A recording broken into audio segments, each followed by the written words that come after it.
आगे बढ़ेंगे बड़ी खबर देहरादून से, जहां पर कांवड़ यात्रा में खाने पीने की चीजों पर सख्त निगरानी। सीएम धामी ने थूक जिहाद को लेकर दिए कड़ी कार्रवाई के निर्देश। थूक जिहाद जैसी घटनाएं पहले भी सामने आई थी। सीएम धामी ने कहा, खाने पीने की चीजों में साफ सफाई बहुत जरूरी है।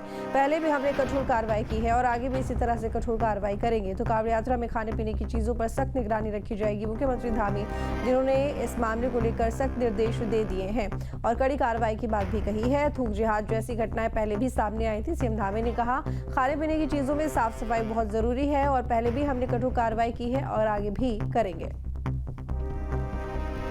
पिछले समय में थूक जिहाद जैसी घटनाएं आई थी और भोजन को, खाद्य पदार्थों को इस प्रकार से अशुद्ध करना किसी भी कीमत पर देवभूमि में बर्दाश्त नहीं किया जाएगा।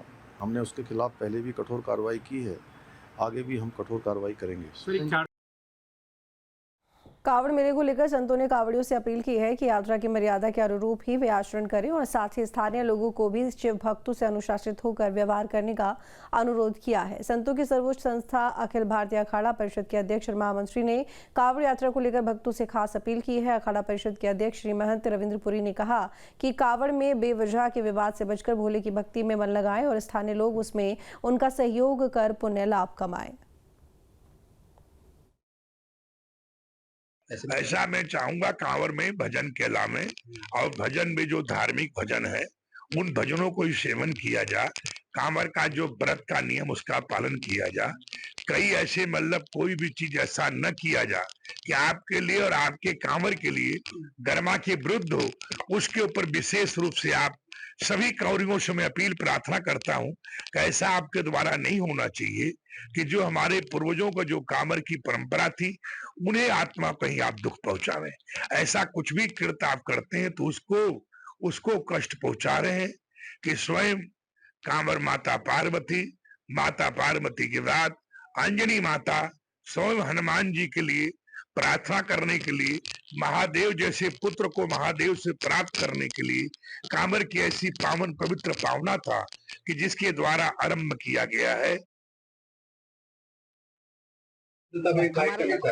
सब शिव भगत है, सब भोले है और सबको हरिद्वार का ध्यान रखना पड़ेगा। हरिद्वार में साफ सफाई अति आवश्यक है। और मैं सबसे पहले ये कहना चाहूंगा, जितने भी हमारे कांवड़िया यहाँ आएंगे, जो भी इनके पास खाने पीने की वस्तु है, जगह जगह जितने भी हमारे रोड है, जहां भी उनको ड्रम दिखाई दे, अपना वस्तु उसमें डालें। जो भी खा पी के जो पॉलिथीन है, जो भी कुछ है, वो उसी जगह पे डालें जिसके लिए उसको निर्धारित किया गया है। उसके पश्चात आपने देखा होगा हरिद्वार में लड़ाई झगड़े बहुत होते हैं। कारण क्या है? होटल में खाना खाया, पैसे नहीं दिए, लड़ाई झगड़ा होता है। तो ऐसा ना हो, क्योंकि जब हम खाना खाएंगे जो बिल उचित है वो तो हमें देनी पड़ेगी। और मैं चाहूंगा जो भी हम हरिद्वार के वासी है, हमें भी नाजायज में कांवड़ियों को नहीं लूटना चाहिए। हरिद्वार जिले में बाढ़ के खतरे से निपटने के लिए प्रशासनिक स्तर पर तैयारियां शुरू हो गई हैं। लक्सर के ढाड़े की गांव में सोलानी नदी के तटबंध को लेकर जिलाधिकारी मयूर दीक्षित ने खुद मौके पर पहुंचकर स्थलीय निरीक्षण किया है। ग्रामीणों का कहना है कि हर साल मानसून में तटबंध टूटने से फसलें बर्बाद होती हैं और बाढ़ जैसे हालात बन जाते हैं। ग्रामीणों ने पहले ही सिंचाई विभाग को तटबंध की मरम्मत और मजबूतीकरण के लिए प्रस्ताव भेजा था। निरीक्षण के दौरान जिलाधिकारी मयूर दीक्षित ने साफ कहा कि ग्रामीणों की सुरक्षा और फसल संरक्षण सरकार की प्राथमिकता है।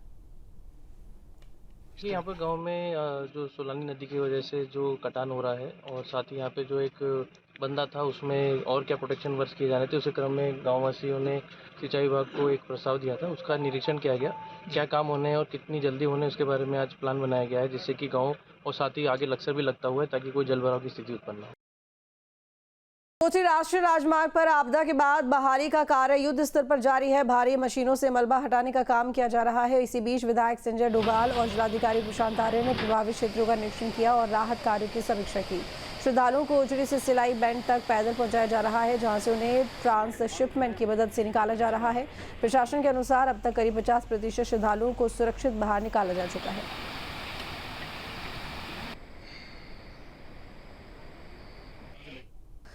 रामनगर के कॉर्बेट टाइगर रिजर्व में मानसून का मौसम शुरू होते ही पर्यटकों की आवाजाही बंद हो गई है और हर साल की तरह इस बार भी प्रशासन ने ऑपरेशन मानसून शुरू कर दिया है। इसका मकसद है जंगल और उसमें रहने वाले जानवरों की सुरक्षा। बारिश के कारण जंगल के रास्ते और नदियां उफान पर रहती हैं, जिससे सफारी बंद हो जाती है, लेकिन इस दौरान शिकारियों और तस्करों के सक्रिय होने का खतरा बढ़ जाता है। इन्हीं को रोकने के लिए कॉर्बेट प्रशासन ने खास योजना बनाई है। वन विभाग की टीमें रोजाना 8 से 10 किलोमीटर तक पैदल गश्त कर रही है। निगरानी के लिए drone, GPS, metal detector, all terrain vehicle, motor boat और हाथियों की भी मदद ली जा रही है और M स्ट्राइप ऐप से भी निगरानी की जा रही है।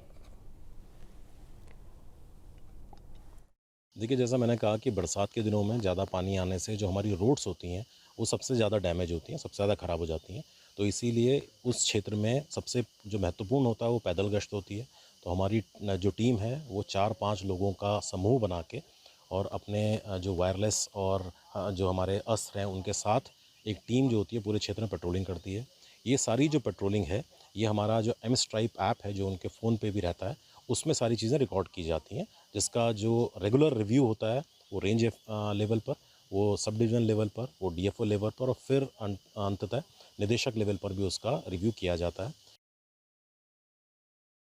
कॉर्बेट टाइगर रिजर्व में मानसून सत्र शुरू होने के बाद ऑपरेशन मानसून की गश्त जो है पूरे कॉर्बेट टाइगर रिजर्व की जो विभिन्न रेंज है वहाँ पे शुरू हो गई है। आप मेरे पीछे देख सकते हैं कि यहाँ पे जो है ऑपरेशन मानसून के तहत लंबी दूरी की गश्त की जा रही है और हाथी के साथ और ड्रोन जो कैमरे हैं उनके साथ और जो अन्य वन्य कर्मियों के साथ जो पूरी टीम है यहाँ पे ये गश्त करती है, क्योंकि मानसून सत्र के दौरान वन्य जीवों की सुरक्षा को खतरा बना रहता है, उसको लेके ये गश्त की जाती है। इसके साथ ही जो विभिन्न तरीके की जो गश्तें हैं यहाँ पे ऑपरेशन मानसून के तहत जो है वन कर्मियों के द्वारा की जाती है, ताकि जो वन्य जीव हैं उनकी सुरक्षा की दृष्टि से जो देखा जाए कि मानसून सत्र के दौरान यहाँ पे खतरा बना रहता है वन्य जीवों की सुरक्षा को लेके यहाँ पे ये गश्त की जाती है। रामनगर से रोहित गोस्वामी, न्यूज स्टेट।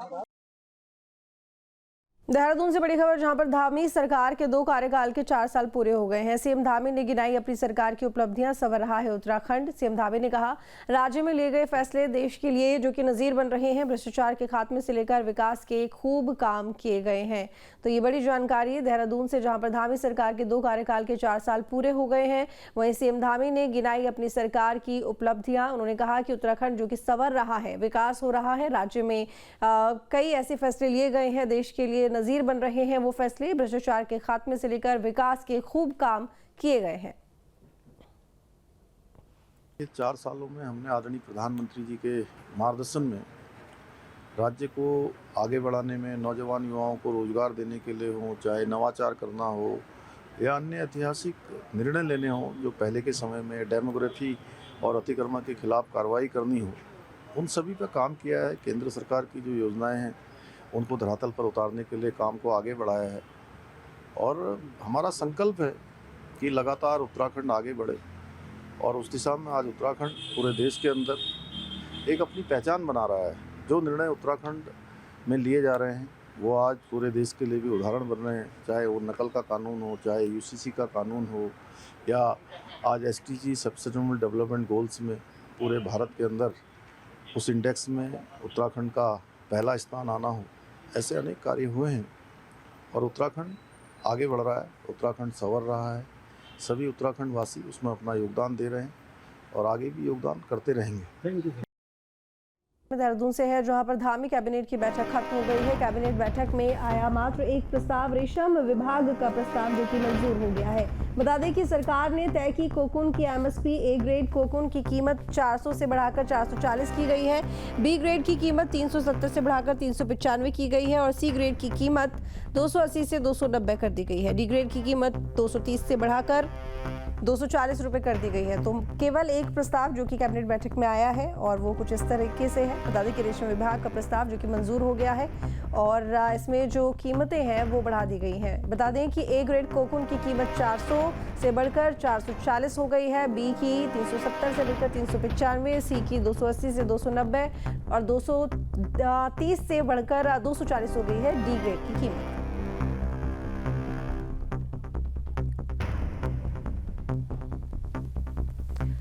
तो ये बड़ी जानकारी आपको दे रहे हैं धामी कैबिनेट की बैठक को लेकर। धामी कैबिनेट की बैठक जो कि 11 बजे के लिए प्रस्तावित थी और आखिरकार वो खत्म हुई, जिसमें तमाम कैबिनेट मंत्री मौजूद थे।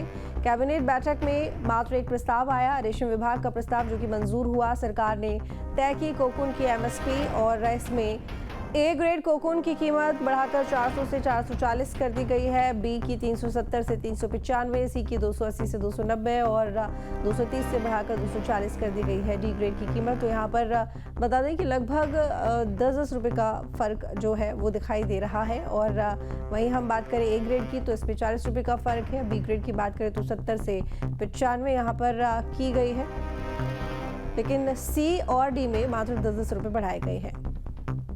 मात्र एक विभाग की तरफ से प्रस्ताव जो कि मंजूर हुआ है और इसको लेकर सरकार ने कोकीन की एमएसपी तय कर दी है। तो ये बड़ी जानकारी देहरादून से, जहां धामी कैबिनेट की बैठक हुई 11 बजे जो कि प्रस्तावित थी बैठक, मुख्यमंत्री धामी की अध्यक्षता में बैठक हुई, तमाम कैबिनेट मंत्री मौजूद रहे। ऐसे में तमाम विभागों की तरफ से प्रस्ताव आने को लेकर चर्चा थी और मात्र एक प्रस्ताव जिस पर बात हुई और एमएसपी तय की गई। जहाँ भक्ति है हर शब्द में, कथाओं में छिपे हैं दिव्य रहस्य और ज्योतिष देता है जीवन को दिशा। धर्म से जुड़ी हर बातों को जानने के लिए हमारे चैनल स्तुति को सब्सक्राइब करें। चैनल पर जाने के लिए इस लिंक पर क्लिक करें।